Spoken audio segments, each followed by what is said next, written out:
Chapter 2. Feels like a dream. Eva walked home from school miserable. Her shoulders slumped as she looked down at her old sneakers. The first day of school, and already she didn't fit in. Worse, she stood out for the wrong reasons. Instead of going straight home, Eva walked down Main Street. She walked past a shoe store and stared in the window at the shoes she knew her parents couldn't afford. The next shop was a wilderness outfitter shop.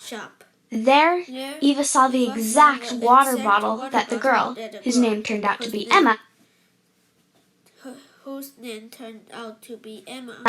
had carried around proudly all day. She'd watched as Emma and her friends hung out by their lockers, wearing the perfect clothes, having all the right accessories, and talking about phones and games that Eva's family would probably never be able to buy. Eva walked forward, sighing heavily. She passed an alley and saw a glint out of the corner of her eye. It was a hanging metal sign swaying halfway down the alley. It made an eerie squeak. She stepped forward to read it. The hairs on the back of her neck stood up. Something didn't feel right. Eva shook her head.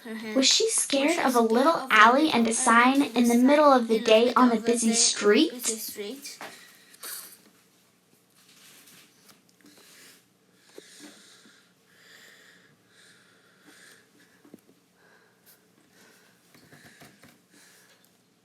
She took a deep breath and turned into the alley. As she got closer to the sign, she saw it read, "Dreams Come True Shop. Consignment and other." Eva pursed her lips. Consignment meant that these were used things. She and her family shopped at lots of consignment shops. Sometimes she made some good finds. And this shop did say that dreams came true in it. Eva laughed when she read the store's hours. Hours. Whenever we feel like it. A big open sign sat underneath the hours sign.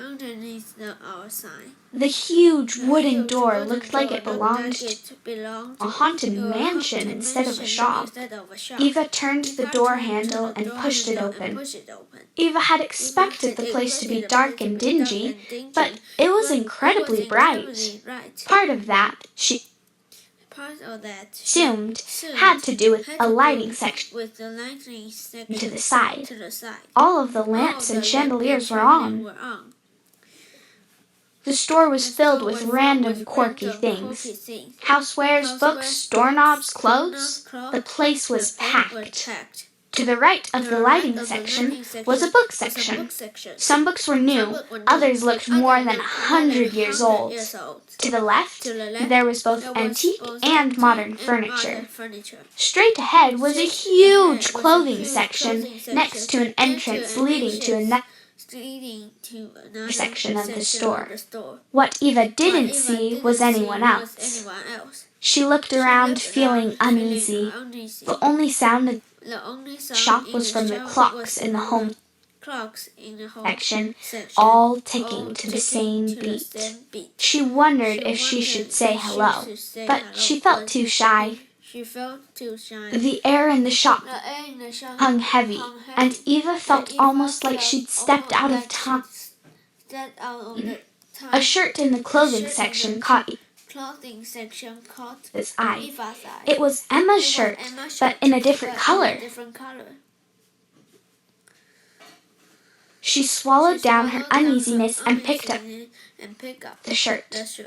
She looked for a price tag, but she couldn't find one. "Welcome to Dreams Come True," said a deep voice behind her. It startled her. "I'm sorry," Eva stammered, turning around. In front of her, an incredibly tall gentleman stood, long and thin everywhere. His bony wrists stuck out of an old-fashioned suit.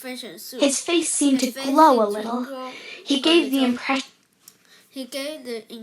of being very old, but there were no wrinkles on his face at all.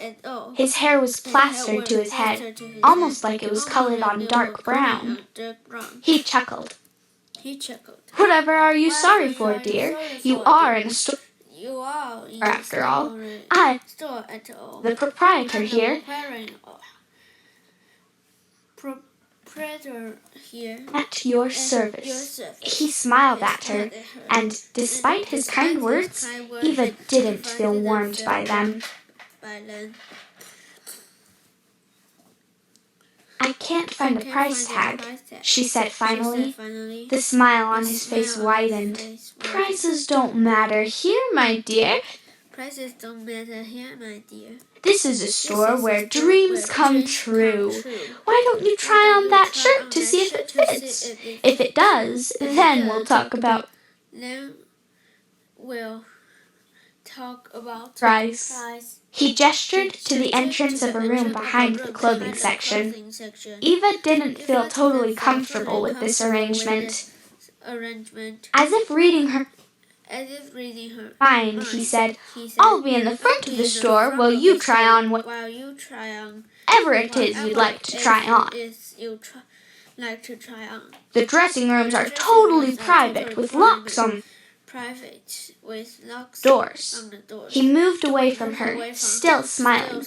"Call out if you need anything," he said, walking to the front of the store.